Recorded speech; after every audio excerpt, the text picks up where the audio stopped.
Have you heard the term brick when it comes to mixing songs? It's when the audio waveform of a song looks like one loud level the whole way through. It looks like a brick. Well, that is what a lot of pop music actually looks like these days, because apparently it's weird if a quieter vocal is actually quieter than a loud vocal. So how does top 40 music still manage to take us on a journey and feel dynamic even when it technically isn't? Today, I'm breaking down 9 tricks professional producers use to create dynamics in a brick world. Nobody teaches this stuff explicitly. You learn to EQ, you learn to compress, you learn to mix, but the art of creating the illusion of dynamics, making a chorus feel massive without actually being louder, this is the kind of thing you absorb from years of listening to different vocals and working on records. I'm Kimera, founder of Kimera Audio. I've spent years recording, producing, and mixing vocals for professional releases, and I've picked up a lot of tricks along the way. So here they are. Trick number 1, less instrumentation in the verse. This one is pretty fundamental. If your verse has the same number of elements as your chorus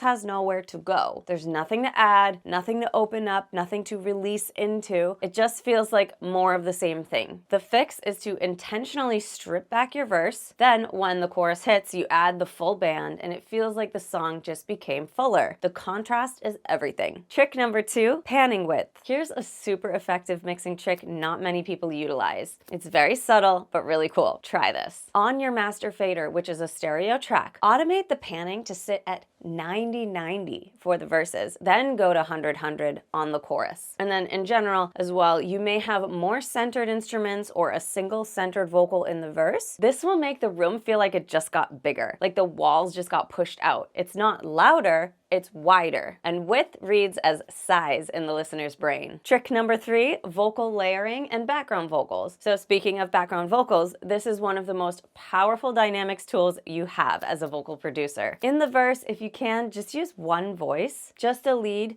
maybe some subtle doubles on some words if you need that support, but I would keep it really intimate. In the pre-chorus, maybe add in some doubles, but either no harmonies or just one. This way, when we get to the chorus, you can stack it up. The lead vocal is center, 2 doubles, panned left and right, harmonies layered in. You can bring people on a journey by adding more layers to the second and third chorus, but not the first. Maybe the first chorus is doubles only, then the second chorus adds harmonies, then the final chorus adds even more harmonies and ad-libs. Trick number 4, more reverb in the chorus. Reverb is a space creator. More reverb makes something feel like it's happening in a bigger room. In the verse, keep the reverb mix lower so the vocals feel like they're right in front of you. Then, in the chorus, open that reverb up. Longer decay, bigger space, more wash. If you know me at all, you know I love big, lush reverbs, hence Kimera Audio's plugin Lushverb. I like to automate the amount of vocal we send to the reverb from the verse to the chorus, but I still like to keep the decay time kind of long and lush, only changing the amount. Trick number 5, breath and space. This one is about what you don't put in the song. Silence or near silence is one of the most underused dynamic tools in modern production. When everything is busy and full all the time, nothing stands out. But when you create intentional space, the moments that follow that space hit harder. In the verse, try leaving gaps. Let a line breathe before the next one starts. Don't fill every single bar with something. Let the listener sit in that space for a second. It creates tension, and when the chorus arrives, the release feels earned. Trick number 6, frequency and space. This is more of a mixing move, but it has a huge impact on the perceived dynamics. In the verse, try cutting some of that low end out. You can high pass the bass, keep that bottom restrained. Then in the chorus, let that full low end back in and let those frequencies fill out. Trick number 7, vocal tone shift. For my vocalists, this might be the most artistically interesting thing you can do. Try different vocal tones for different parts of the song. Maybe in the verse, sing softer and breathier. Pull back. Use more air, like you're telling someone a secret. Then, in the chorus, shift your tone to something more forward, more bright, more projected. Not necessarily louder, not necessarily higher, just more present, more in the chest, less air, more direct. This definitely happens naturally if you're singing your chorus on higher notes and you get that powerful belt to come out. It's a great way to create an emotional escalation. The verse feels vulnerable and close, the chorus feels powerful and open. The tonal shift communicates the dynamics through performance rather rather than volume. And if you're not the singer, you're the producer, it's something you can coach into a session, tell the singer to pull back in the verse, and then let it open in the chorus. The result is almost always more dynamic than pushing for volume. Trick number 8, the down chorus. This song structure trick is one of my favorites. After the bridge, instead of going straight into a final big chorus, try a stripped back version first. Maybe it's the whole chorus, maybe it's just the first line or two. This creates one last moment of tension and release right at the end of the song, then our final emotional peak. Trick number 9, a pre-chorus tension build. A lot of pre-choruses are just a standalone additional section of the song, but to create some dynamics, you could use this section as a build to ramp up into the chorus. There are a few ways to do this.